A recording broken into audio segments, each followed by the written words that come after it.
we will skip this graph, but it shows that as a greater amount of virus in the blood increases after that set point, the chances to progress to HIV occurs quicker. The next slide shows that even better. So that if you have a high set point of the virus, so pretend this line here really was set up here, that means you would progress to AIDS down here much faster. If you have a lower viral load set point, maybe around here, your progression to AIDS is going to be a little bit slower. So we said below 10,000 viral particles per mil of plasma versus 100,000 would be at high risk, right? And it really just helps us to identify clinically the likelihood of risk of someone developing or progressing to AIDS after infection of HIV. Here we see the rest of this graph kind of filled out for us.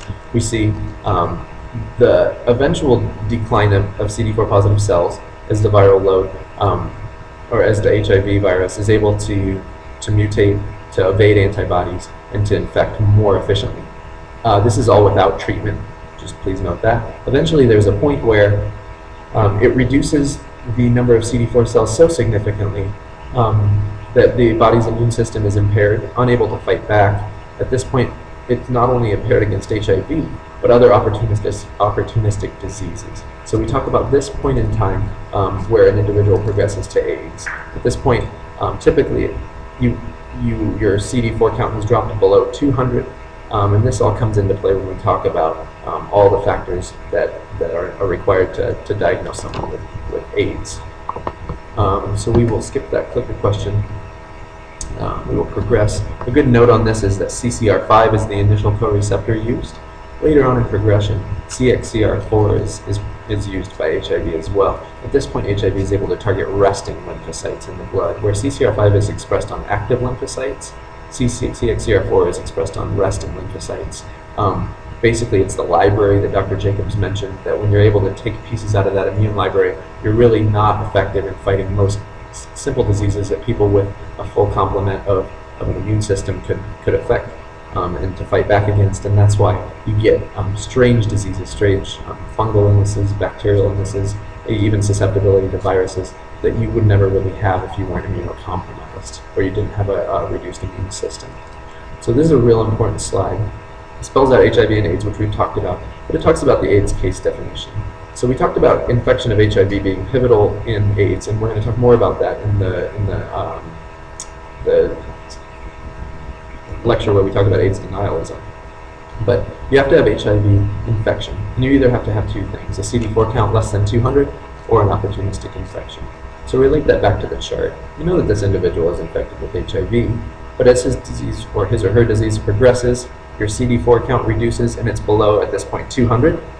This is where you could say that is the definition of progression to AIDS. So he has HIV, he also has a CD4 count lower than 200 at this point. So that's an AIDS diagnosis.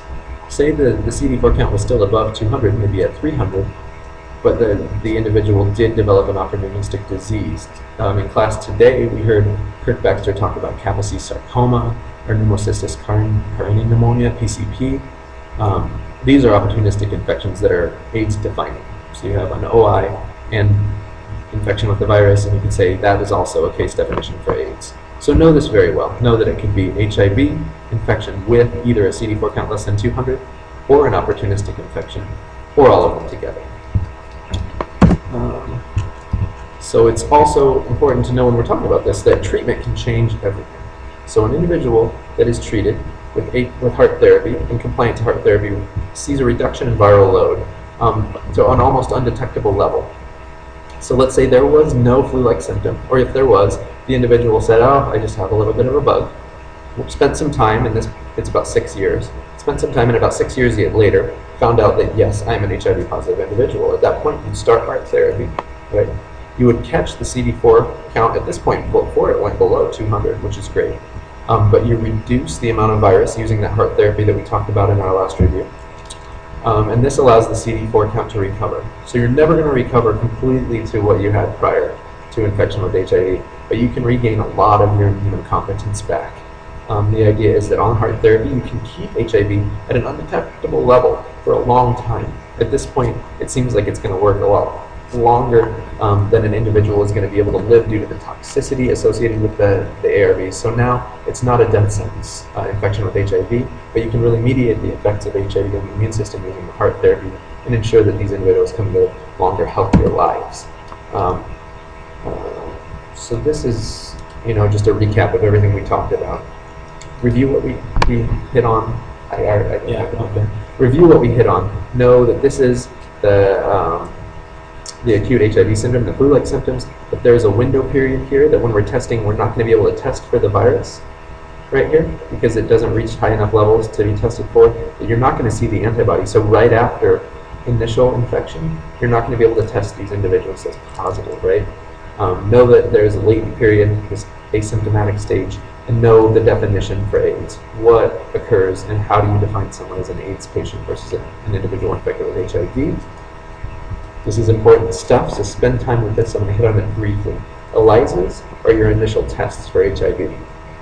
They're not looking for the virus in a person. They're looking for antibodies to the virus. We know that took a little while to get going, right? So there's going to be a window period, we call it a window period, where an ELISA won't show a positive result even if an individual is infected, because like we said, it can take 2 to 4 weeks to create an antibody response to the HIV. So if you looked at it in that period of time, ELISAs are looking for antibodies. The antibodies just wouldn't be there. So if you had a high-risk encounter, went in to get an HIV test 2 days later, you shouldn't expect to see on an ELISA a positive result, even if you were infected. It is cheap, it is quick and easy. A lot of the times it's a blood draw or a smear of the mouth, right? And like we said, it's not accurate right away with infection, but after 3 months, we can say it's highly accurate. There are more false positive with ELISAs than Western blots because you want to catch everybody. You wouldn't want a false negative, so it's a little freer, right? So it'll have more false positives. It's not as exact and precise as a Western blot. So it's important to know again that it looks for antibodies to HIV, not HIV itself. So individuals that have children that are infected with HIV will all, because HIV can cross the placenta, antibodies to HIV can cross the placenta from mother to child, but the virus cannot cross the placenta, but the antibodies are going to show up in the baby no matter what, whether it is HIV positive or not, right? And those antibodies, because they have good half-lives, are going to remain in the baby's blood, so that an ELISA is not an effective test to use on a newborn child because the child's going to have all the antibodies anyways from mom. The secondary test, so this is your frontline test. The confirmatory test is a Western blot test. Like it says, it also looks for antibodies. So both of these tests look for antibodies. However, this is more expensive, it's more time consuming, and it does have a very low rate of false positives. So we use it to confirm an initial positive result in an ELISA. Again, these tests are awesomely quick. You can take them and do them in the field, and that sort of thing. So other testing that occurs after a positive result, you look at the viral load. You say how much virus is present, and we talked about how the viral load looks on the chart. You can review that. These are way more expensive. It involves a lot of lab work. It is time consuming, so it's more expensive. It's not going to be your frontline tests, therefore, but it's going to let you know where you are in disease progression. You can do a CD4 count, like Barb said. Her whole family had a CD4 count that added up to somewhere around 70 or something like that. Normal CD4 count, like we said back here, is about 1,000, right?